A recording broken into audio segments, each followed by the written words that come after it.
tous. Alors dans cette vidéo, on va apprendre à utiliser un outil qui s'appelle Jupyter, Jupyter Notebook.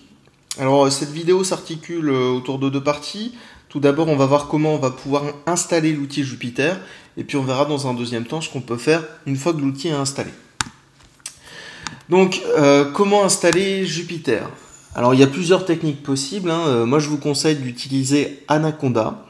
Donc Anaconda, c'est une distribution scientifique Python qui contient plein de packages, dont le package qui nous intéresse ici, qui s'appelle Jupyter. Alors comment on fait pour installer Anaconda? Donc vous allez sur le site d'Anaconda, download Anaconda. Ensuite, normalement, il va reconnaître automatiquement votre système d'exploitation. Donc là, il voit que je suis sur macOS et il me propose d'installer cette version ou cette version d'Anaconda. Alors là, on voit bien, globalement, il y a une grosse différence. Cette version, elle utilise Python 3.6 et celle-ci, la version 2.7 de Python. Bien sûr, on va essayer d'utiliser la version la plus récente, c'est la version 3.6. Donc vous téléchargez ça, faites attention, c'est assez volumineux. Vous le téléchargez. Et une fois que vous avez téléchargé Anaconda pour Python 3.6, vous allez du coup lancer l'installation d'Anaconda. Ça peut prendre un peu de temps. Et cette installation va vous permettre d'avoir toute une série d'outils scientifiques en Python, dont l'outil qui nous intéresse, Jupyter. Alors je vais faire l'hypothèse que vous avez fait ça, que vous avez installé Anaconda. Alors ensuite, une fois que c'est installé, comment je fais pour lancer Jupyter? Je vais tout d'abord lancer l'outil Anaconda Navigator, le navigateur Anaconda. Alors je ne sais pas pourquoi, sur mon Mac il met un peu de temps à se lancer, mais vous allez voir, si on est patient on va bien arriver au bout. Moteur d'initialisation. Donc c'est un peu long, on peut aller beaucoup plus vite en lançant directement Jupyter à partir d'un terminal. Par contre, tout le monde n'est pas adepte de la ligne de commande, donc c'est intéressant de voir comment lancer Jupyter à partir du navigateur Anaconda. Donc soyons patients, dans quelques secondes ça devrait être bon, voilà, c'est ça. Donc ici le navigateur Anaconda a bien voulu se lancer, et une fois qu'il s'est lancé ici, j'ai plusieurs applications que je peux démarrer. Là je vais démarrer Jupyter. Alors normalement c'est un peu plus rapide. Launch. On voit que lorsque j'ai lancé l'application Jupyter, on voit plusieurs choses s'inscrire au niveau du terminal.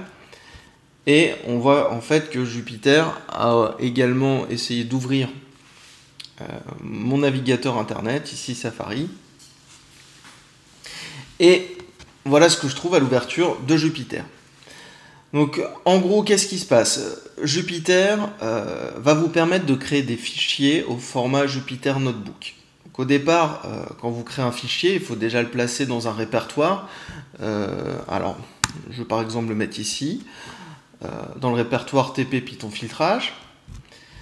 Donc, je vais créer un fichier Notebook. Lorsque je crée un notebook, je vais devoir choisir un noyau. Là, j'ai 3 noyaux disponibles. Un noyau C, pour pouvoir lancer des codes en C.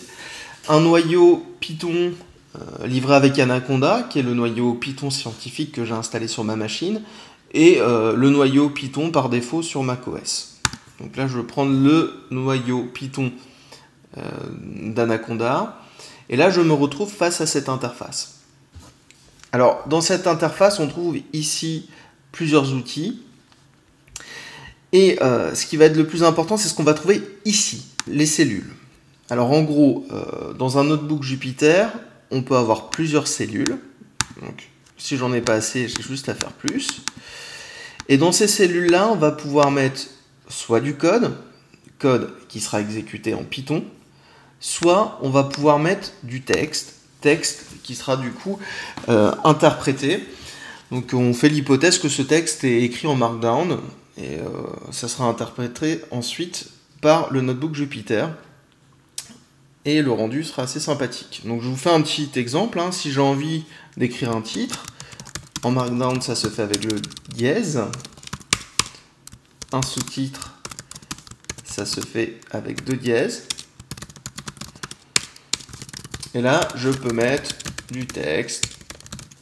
Je peux également mettre des listes. Mon item, etc., etc. Donc là, j'ai le code Markdown. Si j'ai envie de convertir ce code Markdown en HTML, j'ai juste à faire ça.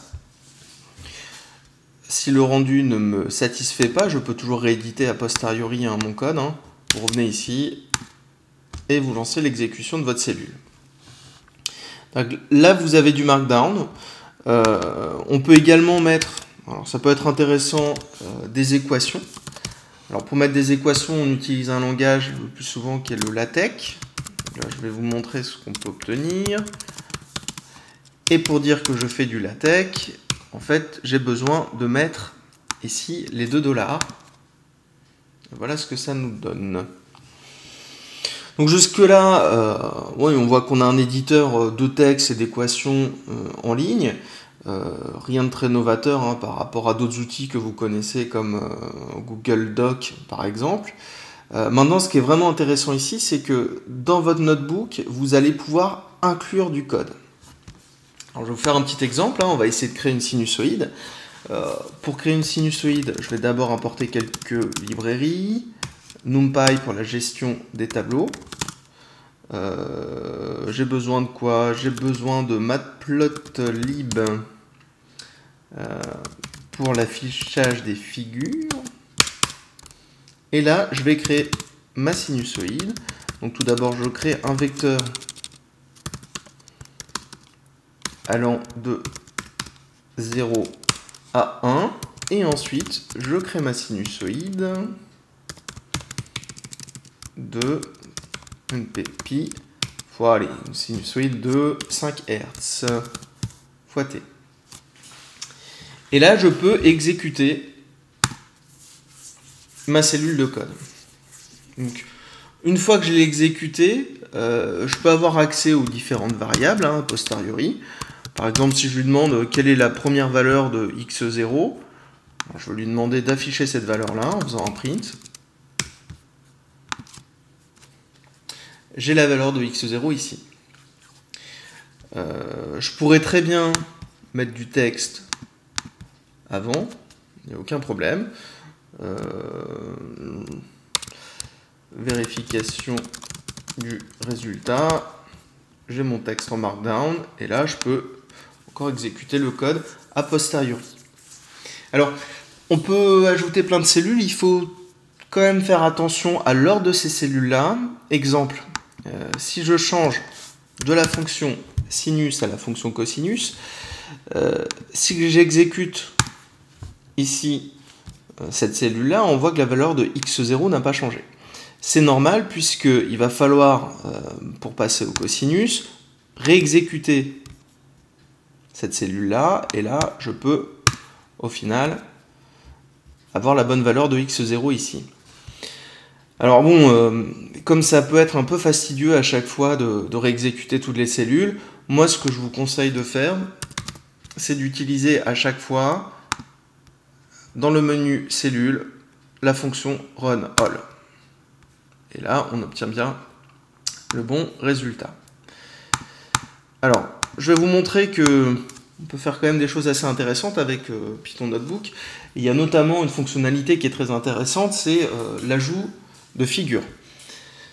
C'est-à-dire qu'ici, j'ai une sinusoïde, je vais essayer de l'afficher, et je vais l'afficher directement dans le navigateur. Alors, pour faire ça, si j'essaie de faire juste un affichage ici, plt plot, donc de x en fonction de t, excusez-moi. Si je lance ça, je n'aurai pas d'affichage parce que Jupyter ne sait pas comment afficher les courbes. Pour les afficher, pour lui dire d'afficher directement ces courbes dans le navigateur, alors il y a une petite instruction magique, c'est matplotlib inline. Je vais lancer toutes les cellules et là, on voit bien le résultat.